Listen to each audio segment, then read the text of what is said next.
ఏంది నీ దూరికే డబ్బులు ఎవడైనా తింటాడు అంతోడు.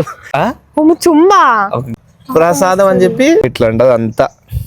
పొద్దున టెంపుల్ పోయినాము. టెంపుల్ పోతే అది ఏమంటారు పంచామృతంది ఒక టెంక చిప్ప, ఎంత పెద్ద లావు టెంక చిప్ప వేసుకుని దాంట్లో పంచామృతం తాగింది. మళ్ళా ఎక్స్క్యూజ్ మీ అందరు తాగుతున్నారు అక్కడ.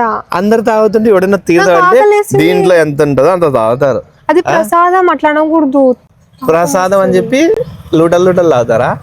ఒక్క చిప్పకి ఎంత చిప్ప సైజ్ చూపి, నువ్వే చూపి, నిజం చూపి, చూపి కరెక్ట్ చూపి. నేనేమన్నాను ఇంతకు మించి కొబ్బరి చిప్పలు లోతు ఎంత ఉంది? లోతు ఇంతే. అంత లోతు అంటే ఒక గ్లాస్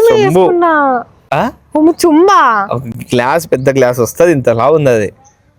అంత పంచామృతం దాయి మళ్ళీ ఒక యాపిల్ పండు తిని, మళ్ళీ ఇంటికి వచ్చి ఒక యాపిల్ పండు తిని, ఇంక వాటర్ మిలన్ తింటే ఇంకేంది కడుపు? అది కడుపు నాకు ఆకలి. ఎవడైనా తింటాడు అంతోడు. అందరు తింటారు అంటే నేను పొద్దున వరకు సర్వైవ్ అవ్వాలి నేను కడుపు ఆకలితో. అందుకు నాకు అవన్నీ కావాలా. ఏమేం లేపు నువ్వు ఇప్పిస్తే ఇప్పి, లేకుంటే లేదు. లేకుంటే నేను బ్లింకిట్ లో ఆర్డర్ పెట్టుకొని తినేస్తా. ఏంది నీ దూరికే? డబ్బులు అకౌంట్ లో, నీ అకౌంట్ లో ఏం లేవు డబ్బులు. ఇప్పుడు నీ అకౌంట్ లో ఉన్నాయి కదా. నా అకౌంట్ లో ఉంటే నేను పాస్వర్డ్ తెలుసు. ఇట్లా ఉండదు అంతా.